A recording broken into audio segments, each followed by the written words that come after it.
할렐루야. 우리가 살아가는 이 세상 믿음만 있으면 능치 못한 일이 없는 줄로 믿습니다. 그 믿음으로 굳게 서는 우리가 될 때 하나님께서는 복에 복을 더하여 주시겠지요. 할렐루야. 그런데 우리는 그 믿음이 뭐냐라고 묻는다 그러면 막연해질 때가 참 많이 있는 것 같습니다.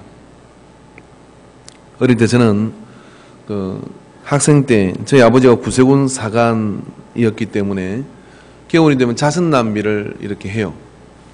그럼 12월 달이 되면 시내 그 많은 사람들이 지나다니는 시장통에서 냄비를 걸고 불안이여 술도 없시다 라고 그렇게 이제 소리를 외치면 종을 흔들어요. 아버지가 하는데 12시부터 낮 정오 12시부터 하니까 낮 정오 12시는 모든 집사님들이 출근을 하고 일을 하고 왔기 때문에 저하고 우리 아버지하고 우리 어머니하고 그냥 선택의 여지가 없는 냄비를 들고 가서 했습니다. 그렇게 하다 보면 이제 처음에는 창피하기도 하고 또 뭐 여러 가지 어떤 생각이 오고 갑니다만은 메가폰을 들고 노란색 메가폰을 들고 동력이 들어가지 않는 메가폰이었는데 불안이여 술도 없시다. 그리고 그냥 지나가는 사람들을 이렇게 보게 돼요. 이 안에 살짝 분노가 일어납니다. 그래서 나중에 한 시간쯤 지나면 이제 막 설교를 하고 있는 거예요. 우리가 어려울 때 돕지 않으면 여러분이 어려울 때 도와줄 사람이 없습니다. 그렇게 막 소리를 지르고 있는 저를 이게 발견하게 돼요. 그러다가 가일 행상을 하거나 그리고 또 한쪽 팔이 없으시거나 그런 분들이 제가 공통점을 하나 발견했는데 그 냄비를 그냥 지나가는 사람을 본 적이 없어요. 때로는 1,000원짜리도 그리고 또 동전을 거기다 넣고 지나갑니다. 그런데 말입니다. 노타리 클럽이었던 것 같은데 그런 조끼를 입고 노타리 클럽을 조끼를 입고 그 앞으로 지나간다든지 무슨 행사가 있는지 이렇게 지나간 사람들이 거기에 돈을 넣는 것을 본 적은 없어요. 왜 그럴까? 그래서 제가 아버지한테 물었습니다. 아버지, 왜 할 만한 사람이 안 하고 얻어야 될 사람이 저렇게 하는 것일까요? 그랬더니 저희 아버지가 하는 말이 어려운 처지를 되어본 사람이 어려운 사람의 입장을 안다 라고 그렇게 이야기하더라고요. 오늘 우리가 예수를 믿고 신앙생활을 하려고 하는 동안에 누가 강도 만나고 싶어 만난 사람이 어디에 있겠습니까? 어릴 때가 이 설교를 들을 때 어떤 부흥 강사님이 이렇게 설교하시더라고요.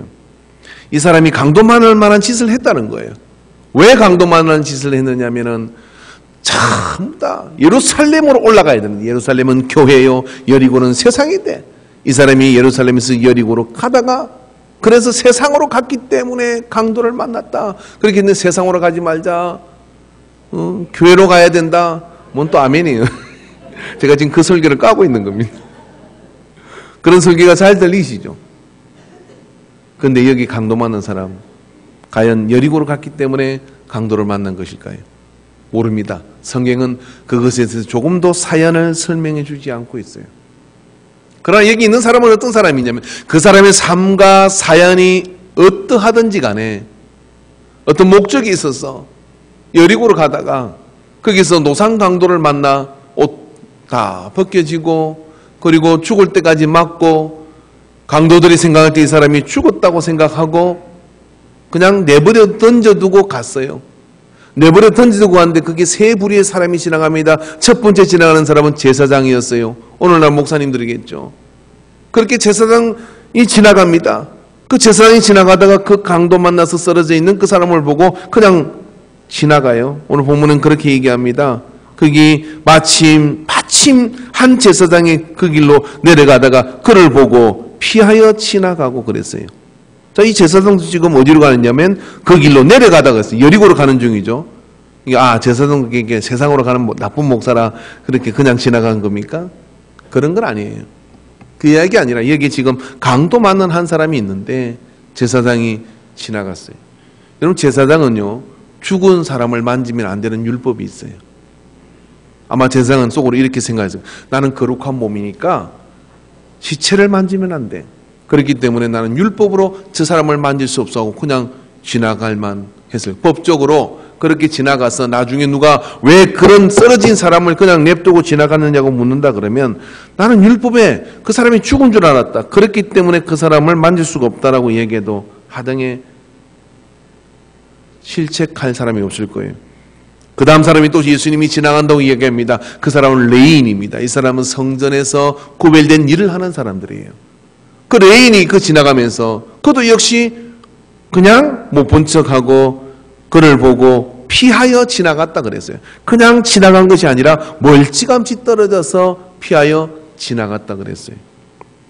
그런데 거기 사마리아 사람 하나가 지나가다가 피하여 지나가지 않고 직면하고 가서 살펴보고 숨이 붙어 있는 것을 보고 그에다가 기름을 붓고 그리고 포도주를 바르고 자기가 타고 온 짐승에다가 그 사람을 올려서 태워서 자기 가던 길에 가서 자기가 묵고 갈 그 여관에다가 그 사람을 내려놓고 돈을 지불하고 그리고 한두 이틀로 치료될 수 없는 몸인 걸 알고 이 사람을 잘 치료해 주십시오. 그리고 비용이 더 든다 그러면 내가 돌아오는 길에 이 사람의 비용을 다 대겠습니다 하고 그렇게 부탁을 하고 간 사람이 사마리아 사람이라는. 왜 합석한 사람들은 피해가는 것일까요? 피하는 것이 능사이기 때문에 그런 것이죠. 자, 여러분 제사장은 과연 그를 피해가야 아직 죽지 않았는데 도와야 될 의무가 있지 않습니까? 그러나 멀찌감치 피하여 볼 때 그 사람이 죽었다고 나 나름대로 생각을 한 것이지만 실상은 거기 있다가 나도 강도를 만날 줄 모른다는 그런 두려움이 그에게 있었던 것이겠죠. 강도가 출몰하는 곳이고 내 앞에 간 이 사람이 이런 강도를 만났으니 나도 그렇게 만날 줄 모른다는 거죠. 누구나 이런 생각을 하게 됩니다. 그래서 어차피 피하고 보고 그 다음에 함께 강도당할 줄 모르니까 그렇게 얼른 이 자리를 피하는 것이 능사지 않습니까? 왜 내게는 그런 일이 일어나지 않을까 같거든요. 그럼 우리가 자세히 이야기를 살펴보면 강도는 기다렸다가 오는 사람을 털었을 겁니다. 그런데 만약에 지금 이 강도 만난 사람이 먼저 지나가지 않았다 그러면 누가 강도를 만났을까요? 제사장이 강도를 만났을까요? 강도가 제사장이라고 봐주겠습니까? 레인이라고 봐주겠습니까? 그럼 강도가 아니죠. 자기가 당할 수 있는 일을 나보다 앞서간 사람이 당했다고 생각은 왜 하지 못하는 것일까요? 그러나 내가 안 그런 것이 다행이다라고 생각하고 그 자리를 피하고 맙니다.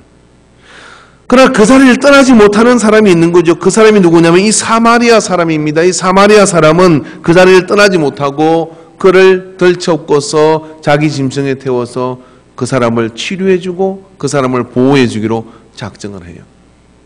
자, 여러분, 오늘 예수님은 누가 너의 참 행자이냐, 이웃이냐라고 묻는 겁니다. 그런데 말입니다. 이 사마리아 사람이라는 사람은 우리가 그를 성경에서 좀 살펴볼 수가 있는데 유대 땅에는 유대 지역과 사마리아 지역이 있어요. 유대 지역도 사마리아 지역도 다 유대인들이 사는 동네였습니다.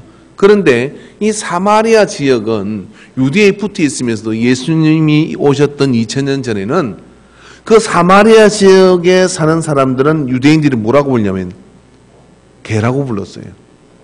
저건 아주 족보도 없고 사람이라고 취급할 수 없는 사람들이다 라고 이렇게 모멸을 가하는 지역에 있는 사람이 이 사마리아 사람들입니다.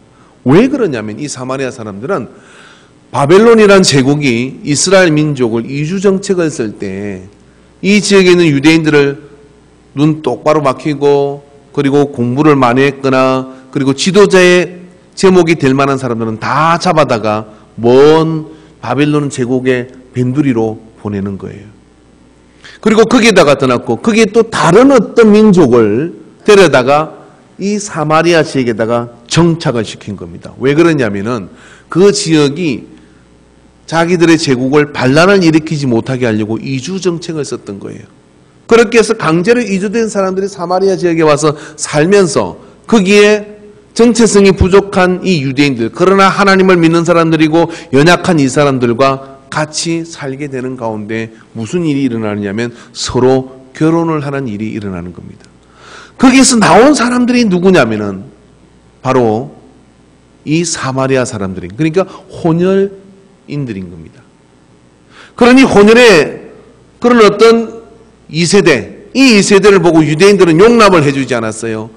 그래서 자기들은 유대인이라고 생각하고 이 유대 땅에 사니 이 유대인으로서 이제 정착하고 살기를 원하고 하나님을 믿는다고 이야기하는데도 예수님께서 사마리아 우물가에서 만난 여인이 우리 조상들은 이 산에다가 예배하라 그러고 유대인들은 저 예루살렘에다 예배해야 되는데 어디다가 예배를 해야 됩니다? 고 묻는 이 혼란스러움이 이 사마리아 지역이 가지고 있는 특성이었어요. 그런데 말입니다. 그가 하나님을 믿는다고 하는 그런 사마리안. 그래서 예수님이 사마리아 우물가에서 여인에게 물을 달라고 얘기할 때 어찌 유대인이 나한테 말을 걸어요? 물 필요한 건 나한테 말을 거는 겁니까? 라고 그렇게 택 쏘아보셨던 이유가 감정이 여기 있었던 것이죠. 그런 감정을 가진 이 사람이 예루살렘으로 여리고로 가다가 여행 중에 여리고로 가다가 강도 만난 유대인을 본 거예요. 오늘 예수님께서는 이 강도 만난 사람이 사마리아인이라 하지 않습니다. 누가 내 이웃이냐고, 누가 내 형제냐고, 누가 내 이웃이냐고 묻는다는 이야기는 즉 앞서간 제사장과 레위인이 볼 때 그들은 유대인이라는 사실을 우리는 추정할 수가 있어요. 근데 그 유대인이 여기 쓰러져 있는데 사마리아인 사람인 이 사람이 지나가다가 강도 만난 사람이 살았는지 죽은지 모르겠어요. 그럼 어떻게 할까요? 피하여 지나가도 욕할 사람이 없어요. 그리고 동네에 가서 이렇게 얘기할 수 있지 않겠습니까? 내가 여리고를 가다가 거기 강도 만난 유대인을 봤어. 야, 하나님 믿는다 캐더라도 별 볼 일 없더라. 그렇게 강도 만나대. 그리고 앞서 제사장과 레인이 지나갔는데 그들도 모른 척하고 지나가더라. 라고 그렇게 말을 만들 수도 있잖아요. 그런데 말입니다. 이 사마리아인은 그 쓰러진 유대인에게 가서 자기의 기름을 붓고 포도주를 부어서 그를 치료해 줬다는 거예요. 여러분 한번 생각해 보십시오. 우리 할머니들을 잡아다가 정신대로 끌고 가서 입에 담을 수 없는 그런 삶을 아주 난도질한 그런 민족이 있잖아요. 그리고 우리 할아버지들을 잡아가서 남태평양 이름도 모르는 섬의 그 동굴에서 땅을 파다가 거기에 이름 석자를 남기고 죽어간 그런 할아버지들이 있어요. 멀지도 않은 일본의 말입니다. 그런 일본 사람이 여러분 길에 쓰러져 있습니다. 재밌는 생각이 들지 않습니까? 그런 일본에 지진이 났어요. 지진이 나면 여러분 어떡하니? 저 큰일 났다. 우리 가서 도와주러 가자! 라고 하겠습니까? 아니면 똑똑 저 거라고 어기더니 내가 절이 될 줄 알았다. 드디어 하나님이 심판을 하시는구나. 뭐 이런 생각이 우리 속에 들지 않겠습니까? 이때라 그렇게 생각이 들어서 분노가 우리 안에 일어나지 않겠느냐고요.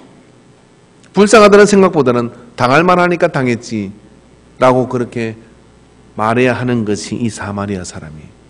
근데 이 사마리아 사람은 그렇게 하지 않습니다.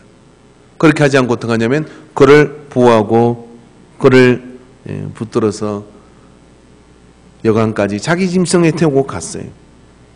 어쩌면 이 사마리아 사람은 오늘 이 본문에서 이렇게 얘기합니다. 여행 중이었다라고 얘기해요. 이게 굉장히 경제적으로 여유가 있는 사람이에요. 그러니까 이 사마리아 사람은 말입니다. 지역 자체가 흙수주예요. 지역 자체가 클 수 없고 돈을 벌 수 없는 그런 열악함으로 가득 찬 그런 어떤 모멸감으로 그리고 자아의식이 굉장히 떨어질 수밖에 없는 그런 지역에 태어난 사람인데 어째서 이 사람은 이렇게 여유가 있는 것입니까? 다른 사람을 도울 수 있는 금전적인 능력이 있었어요. 그러니까 흙수저를 안고 태어났음에도 불구하고 그는 자기 실력으로 능력을 갖춘 사람이에요. 오늘 우리가요 크게 보면 이 세상은요 강도 만난 사람 천지입니다. 강도 만난 사람 천지입니다. 병원에 가보면 질병의 강도를 만났고요. 또 여러 가지 어떤 하루에도 몇 번씩 저한테 전화 오거든요. 돈 쓰라고. 그럼 제가 이렇게 이야기합니다. 아, 예, 돈이 좀 필요하죠. 한 50억 주실 수 있습니까? 이렇게 물으면 바로 전화를 끊어버려요. 내 돈 좀 갖다 쓰세요. 막 그렇게 하면 또 전화를 끊어버리고. 근데 참 저한테 이렇게 돈 쓰라고 왜 자꾸 이렇게 하는지 모르겠어요. 이게 돈 필요한 사람이 그렇게 많은 것이죠. 경제적으로 파탄이 난 사람들, 여러분 아십니까? 우리 45분, 10분마다 45명씩 자살하고 있어요. 한 시간에 45명이 대한민국에서 자살하고 있어요. 왜? 강도 만난 길에서 누구도 끄집어내줄 사람이 없는 거예요. 근데 말입니다. 그 강도받는 사람의 이웃이 우리가 되어라고 이야기하는데, 우리가 아니라 하나님을 어설프게 믿는 사람이 하나님의 말씀에 내 이웃을 내 몸같이 사랑하라 했으니, 원수를 사랑하라 했으니, 그리고 그 원수를 내가 사랑하라는 말씀을 지키기 위해서 그렇게 나아가는 사람, 이가 바로 사마리아 사람입니다. 이 사마리아 사람은 참 좋은 태도를 가지고 있는 사람이에요. 그렇기 때문에 자기 삶의 모든 열악함을 극복하고 어떻게 하냐면 다른 사람을 도울 수 있는 능력이 있는 사람이에요. 옆 사람하고 인사합시다. 예수 잘 믿어 능력을 받읍시다. 할렐루야. 예수 잘 믿어 능력을 받읍시다. 능력이 없으면 그런 도울 수 있는 힘이 없는 것이죠. 만약에 앞서간 제사장이 삼손과 같은 힘이 있었다 그러면 그 사람을 도우지 않았겠습니까? 예, 도적 사시민의 도적대가 나타난다 할지라도 능히 그냥 물리칠 수 있는 능력. 그 능력이 있어야 되는데 이 사마리아 사람은 그 사람을 직접적으로 도울 수 있는 그런 능력을 가지고 있었어요. 그리고 또 배려할 수 있는 사람입니다. 다 좋습니다. 근데 오늘 예수님께서 오늘 마지막 구절에 이렇게 얘기합니다. 이르되 자비를 베푼 자니이다. 예수께서 이르시되 가서 너도 이와 같이 하라. 이 말씀을 빗대어 보면 이런 이야기예요. 어떤 이야기냐면은 제사장은 제사를 드려서 하나님 앞에 백성의 죄와 이런 것들을 대변하는 자이고, 레위인은 하나님 앞에 가장 가까워서 하나님의 거룩하심을 선포하는 사람인데 그들도 다 배울 것이 없는 사람이다. 근데 배울 것이 있는 사람이 있는데 그 사람은 바로 누구냐면 예루살렘에서 예배도 드릴 수 없는 그런 혼혈하라고 그렇게 손가락질을 당하는 사람인데, 그가 얼마나 삶을 잘 살았는지, 그 잘 사는 삶의 결과로 자기 앞에 벌어진 사건을 믿음으로 돌파하고 피하여 지나간 것이 아니라 믿음으로 그것을 직면해서 그것을 감당하는 사람이었다는 거죠. 믿음이 뭘까요? 믿음은 무엇입니까? 믿음에 대해서 히브리서 11장에 믿음으로 아브라함은 믿음으로, 야곱은 믿음으로, 요셉은 믿음으로, 그래서 이 땅으로 믿음으로 살았던 믿음의 열조들을 언급합니다. 그들은 다 하나님이 쓰는 사람들이고 하나님이 쓰시는 역사를 가진 사람들이에요. 여러분, 근데요, 거기 언급되는 사람 가운데 입만 나불거린 믿음은 하나도 없습니다. 믿음으로 아브라함은 갈대오르의 지방을 떠났고요. 믿음으로 야곱은 아버지의 재산을 상속을 포기했고요. 믿음으로 요셉은 종으로 팔려갔지만 그 모든 우겨싸움 속에서 하나님을 믿음으로 철저하게 삶을 직면하고 감옥에서조차도 인정을 받았으며 한때의 기근을 구하는 사람으로 하나님이 쓰십니다. 그래서 믿음으로 역사되었던 모든 사람들은 산 믿음을 가지고 있는 사람이었어요.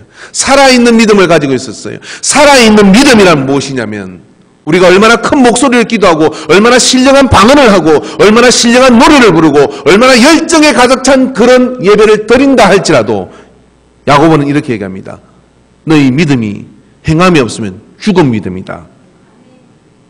오늘 이 여리고 그 현장에 이스라엘 땅에 여리고라는 길은 유대 강변을 지나는 길인데 그 유대 강변을 지날 때 거기는 인적도 드물고 그리고 또 도적이 출몰하는 곳이지만은 그곳에서 강도 만나서 버려져 있는 그 사람을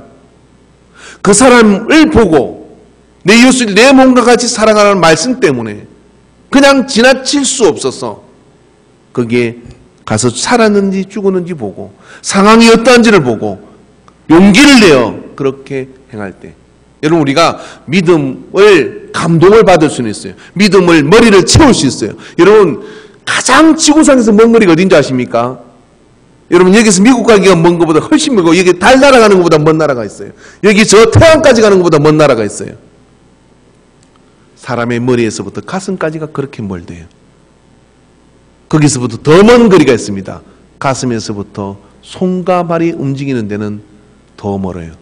어떤 사람은 1년이 걸리고 10년이 걸리고 30년이 걸리고 한평생을 그저 신령한 설교를 듣는 것으로만 만족하고 가슴이 뜨거워서 눈물을 흘리는 것으로만 만족하고 그대로 이까지만 얻어 그래도 은혜요. 할렐루야.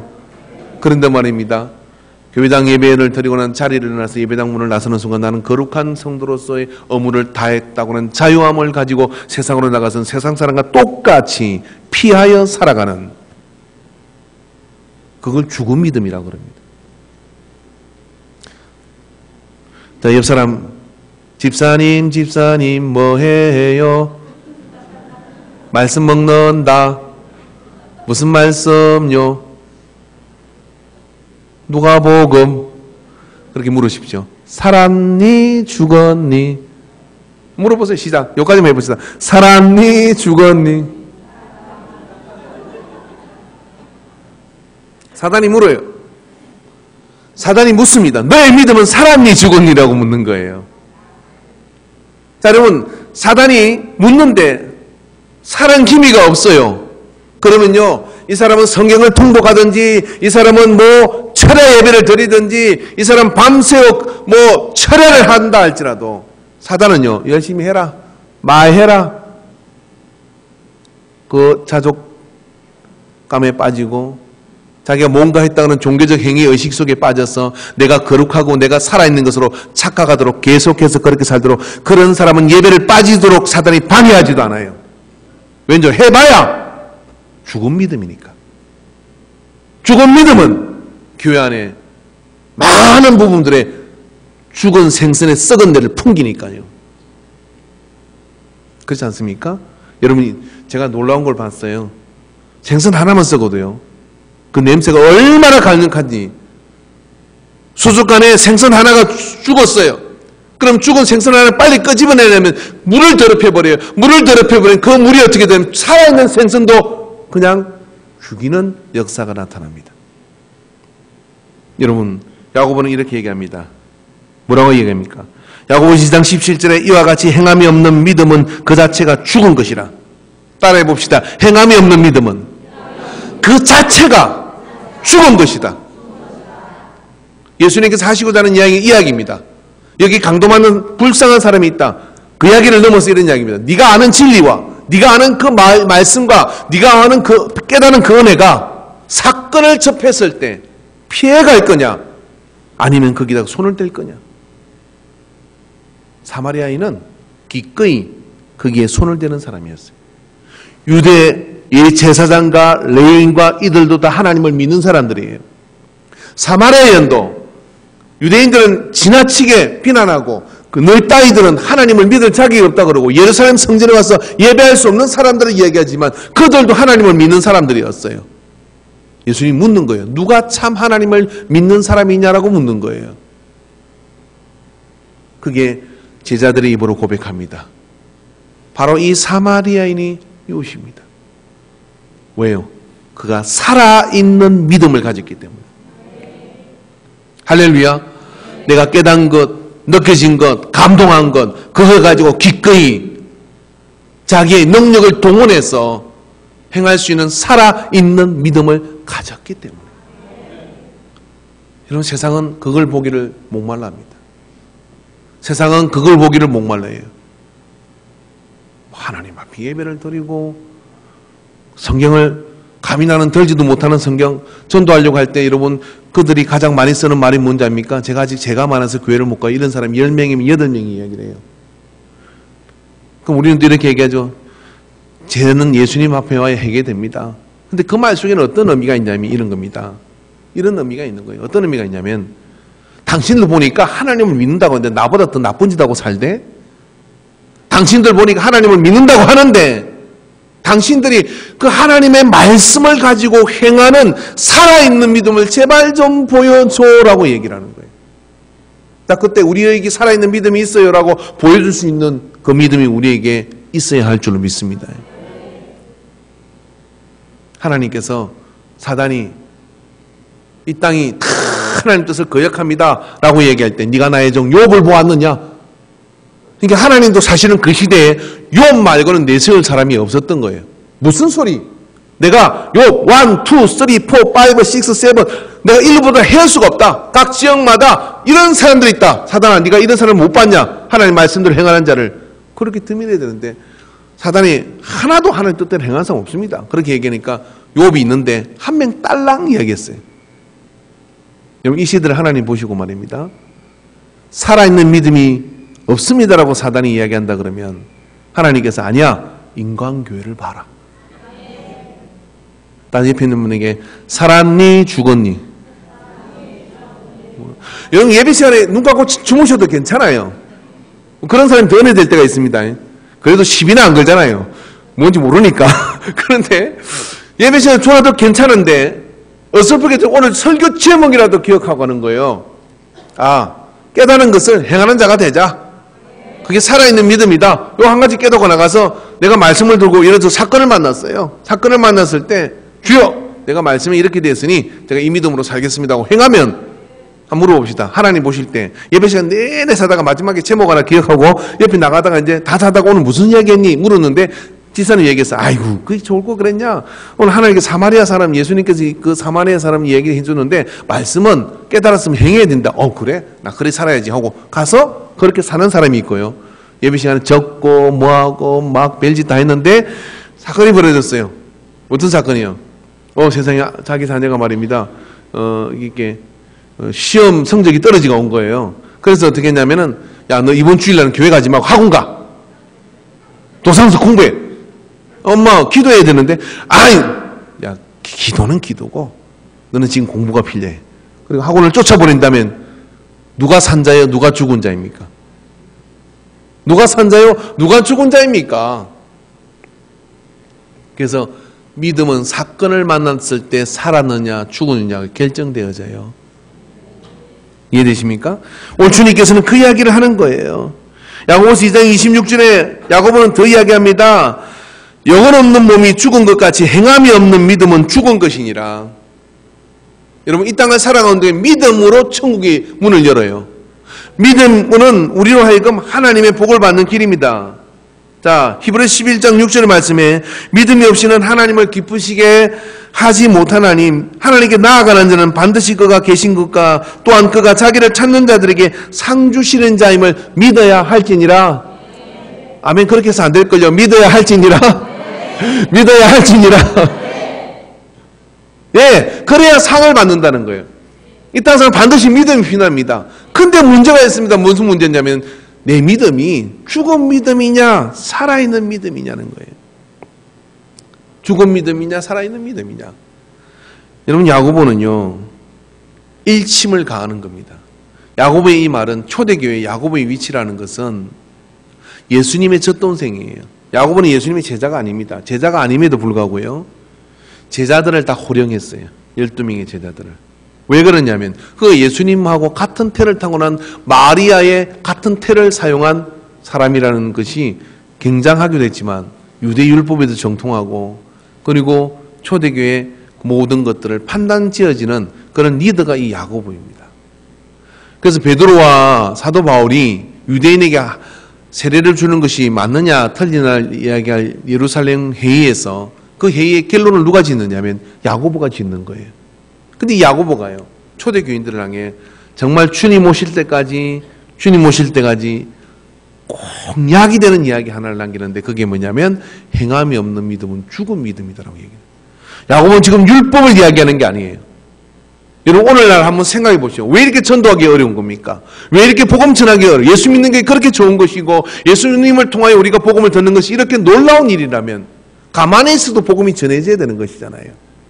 그런데 살아있는 믿음을 보지 못하고 있다 그러면 다 세상에 있는 사람들은 그것이 쇼라고 이야기하는 거예요. 예수 그리스도 이야기가 쇼가 되지 있는 방법은 뭐냐면 내가 있는 그 삶의 현장에서 크고 대단한 일을 하라는 것이 아닙니다. 오늘 내가 깨달은 말씀, 오늘 내가 느낀 그 말씀을 가지고 한 발짝을 내딛는 거예요. 그리고 믿음으로 내가 걸음을 내딛게 될 때 하나님이 어떻게 역사하는지를 경험한 감경을 가지고 돌아와야 될 줄로 믿습니다. 할렐루야. 다음 주에는 제가 물을 겁니다. 이 중에 간증을 하실 분이 계십니까? 그러면 내가 믿음으로 살아보인 증거를 크고 작은 일들을 서로 간증하는 일들이 우리 안에서 이어진다 그러면 설교보다도 훨씬 더 은혜가 돼요. 왜냐하면 살아있는 믿음을 보는 것이니까요. 죽은 믿음의 시대, 말이 무성하고 또 음악이 놀라웠다 할지라도 그 가운데 우리가 살아있는 믿음이 아닌 죽은 믿음을 가지고 그렇게 나간다 그러면 그것은 공예일 뿐입니다. 그러나 살아있는 믿음은 그것이 비록 장례식이라 할지라도 그것은 산자의 축제가 되는 줄로 믿습니다. 할렐루야. 요한양의 유일한 박사님을 저는 좋아합니다. 왜 그러냐면 참 안티프라미 그 연고 굉장히 좋은 연고잖아요. 입술이 제가 좀 터는데 그걸 집에 어디 있을 건지 계속 찾아도 못 찾아요. 우리 집사람은 그걸 굉장히 천디 여기고 어디다 숨기고 옛날 거라고 버리고 이러는데 그 안티프라미 하나면요 타박상에 바르고 입술 틈에 바르고 우리 학교 다닐 때는 또 싸우는 애들이 그걸 또 들고 다녔어요. 왜냐면 그걸 가지고 눈에 바른대요 또. 참 쓰임새가 다양한 그 안티프라미를 만드신 유한양의 유일한 박사님. 소천하시기 전에 자기의 전 재산을 사회에다 환원해버립니다. 왜? 기업의 이익은 세상으로 돌려보내야 된다. 그죠? 그리고 그 딸이 이번에 또 얼마 전에 보니까 200억을 소천하기 전에 또 그냥 덜해버렸어요. 그러니까 아버지 정신이 그대로 이렇게 가는 거죠. 그분이 장로님이세요. 할렐루야. 살아있는 믿음이죠. 한국교회 역사 100년 역사 동안에 살아있는 믿음의 증거를 보이라면 저는 그분을 1순위로 꼽겠어요. 그리고 당신의 장례식 때에 내 장례식 때에는 매치로 이런 거 부르지 마라. 뭔 그런 칙칙한 노래를 부르냐. 행진곡을 불려다오. 그래가지고 행진곡으로 장례 행렬이 지나가는 거예요. 왜? 그는 죽었으나 산자의 믿음. 죽은 자는 죽은 자로 장사케 하고 너는 나를 따르라고 하신 산자의 하나님이라고 하시는 그 산자의 하나님이 뭐냐면 행하는 자의 믿음을 이야기하는 겁니다. 오늘 제가 여러분을 책망한다고 생각하지 마십시오. 이 일에 우리는 모두가 자유로울 수 없습니다. 막상 우리 앞에 그런 강도 많은 사람을 만나게 되면 돕는 일은 쉽지 않을 것입니다. 그러나 지금 그 이야기를 하는 것이 아니라 내가 조금이라도 깨달은 그 말씀이 있다 그러면 그 말씀을 손과 발로 가져가게 되기를 바랍니다. 그럴 때 세상은 주님께로 돌아오게 됩니다. 우리 인간교회는 여러분 정말 살아있는 믿음을 가지신 분들이에요. 왜 그렇습니까 여러분? 정말 있던 교회 자리도 양보하고 내려오시고 그리고 또 넓은 세상을 이 빈들에서 바라보시고 그리고 또 여기서 나간 교회가 또 한두 교회가 아니잖아요. 그런 교회들을 섬겨가는 어머니 교회다 말이에요. 그래서 우리 교회는 적어도 거룩한 꿈을 꿔야 될 줄은 믿습니다. 어떤 꿈을 꿔야 되냐면 이런 꿈이죠. 사람을 키워내자. 어떤 사람? 세상을 오늘 믿음에 굳게 서라고 하는 그 성가대의 찬양처럼 제 가슴을 뛰게 만드는 이 성가대의 찬양처럼 믿음으로 세상을 향하여 직면하고 대면하고 부딪혀서 세상을 비록 내가 계란으로 바위를 치는 것 같지만은 그러나 그런 세상 속에서 믿음으로 살아 보이는 사람. 자 여러분 오늘 사마리아 사람 이 사람은요 좀 우리가 주목해 볼 필요가 있습니다. 이 사람은 어느 날 갑자기 부자가 되어서 그런 여유가 생긴 것일까요? 그게 아니라 이 사람은 처음부터 그런 태도를 하나님 믿는 순간부터 그런 태도를 가지고 있는 사람입니다. 여러분 우리가요 세상에서 풍요함과 능력을 가지는 두 가지 방법이 있어요. 사단이 도와줘서 그렇게 술수와 속임과 강탈과 이런 것들을 통해서 적절한 부를 유지할 수 있습니다. 또 큰 부자가 될 수도 있을 거예요. 그러나 죽어서는 아마 지옥 갈 거예요. 왜? 믿음이 없으니까. 예수를 믿으면서도 그렇게 살 수 있어요. 옛날에 투캅스라는 영화에 보면 그 비리 행사가 열심히 많이 돈을 뜯어가지고 아내와 함께 교회 가서 감사한금을 쓰잖아요.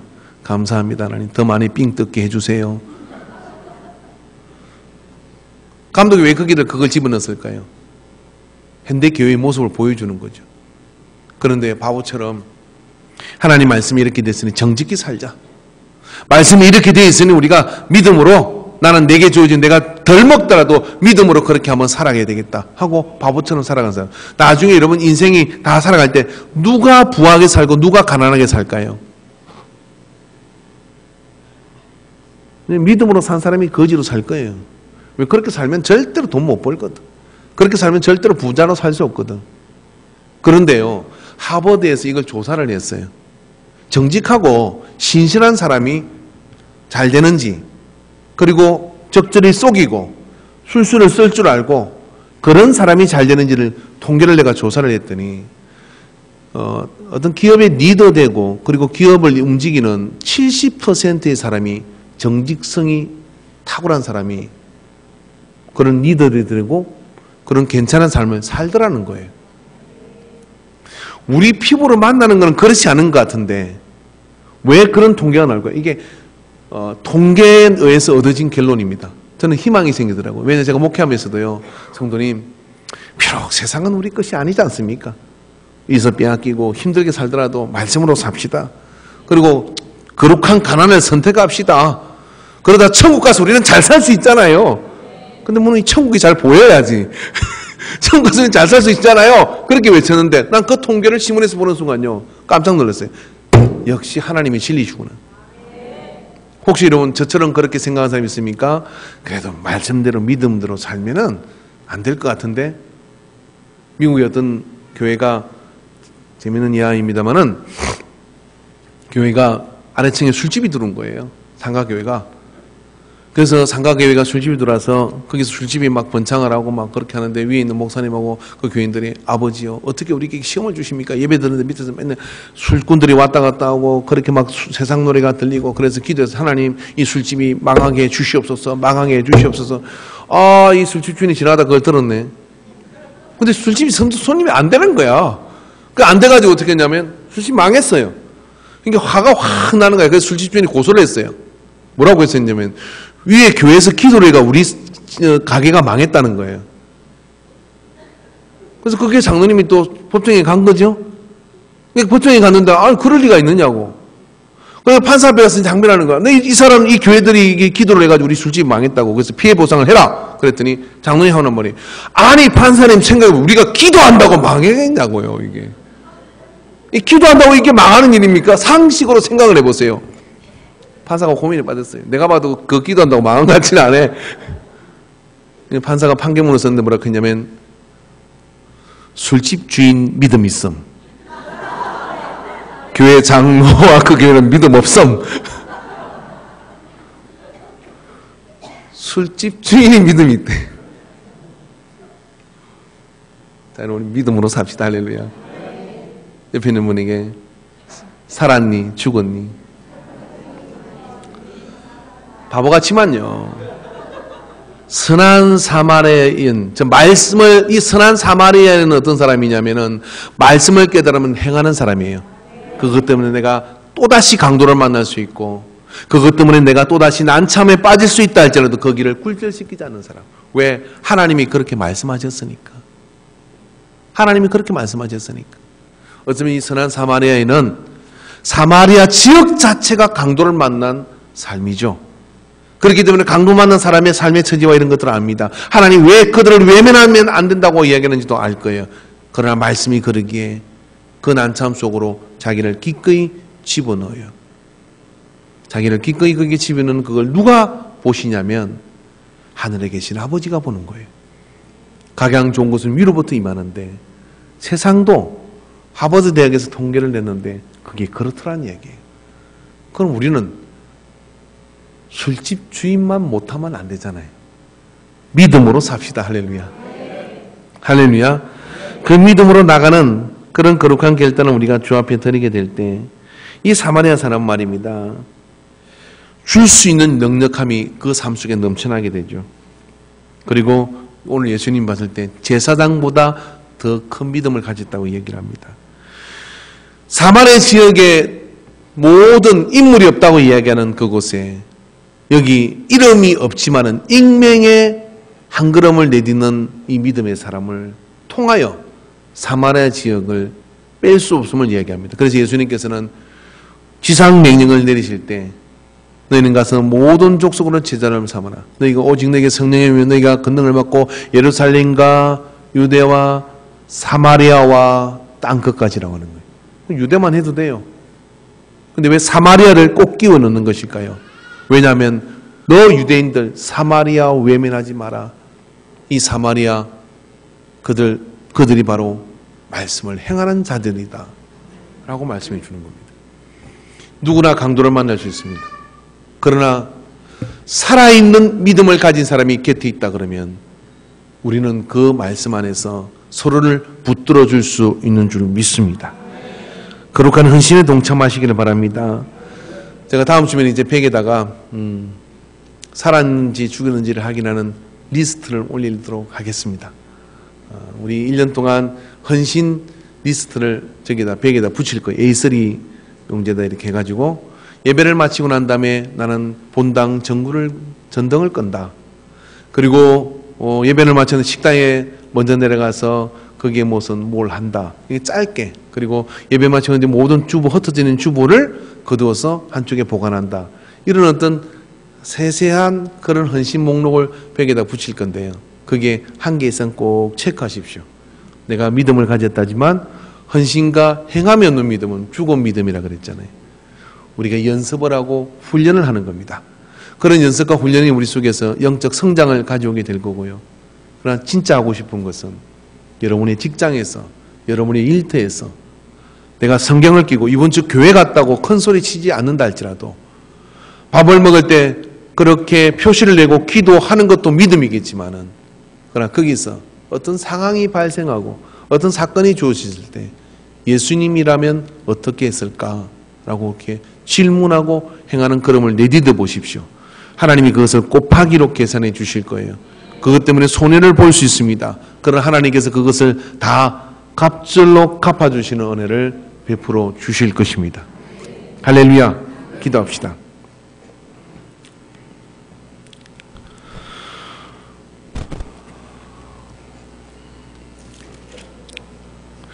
다 여러분 한번 잠깐만 1분만이라도 같이 기도하기를 원합니다. 주님, 나의 믿음이 삶 믿음이 되게 하여 주시옵소서. 나의 믿음이 삶 믿음이 되게 하여 주시옵소서. 주여 삼창하고 기도합니다. 주여, 주여, 주여, 주여, 주여. 오늘도 믿음으로 살게 하여 주시옵소서. 오늘도 믿음으로 살게 하여 주시옵소서. 내게 주어진 삶 가운데 하나님이 함께 하시며 귀한 증거들이 나의 아버지 하나님 순종과 믿음의 행함으로 말미암아 내가 경쾌되는 역사가 있게 하여 주시옵소서. 주께서 하늘의 문을 열어놓으시고 우리를 인도하여 주심을 믿습니다. 동행하여 주시옵소서. 은혜로 인도하여 주시옵소서. 오 주님 붙들어 주심을 믿습니다. 역사하여 주시옵소서. 예수님의 이름으로 기도하옵나이다. 아멘. 우리 다 자리에 일어나셨어요. 찬송가 456장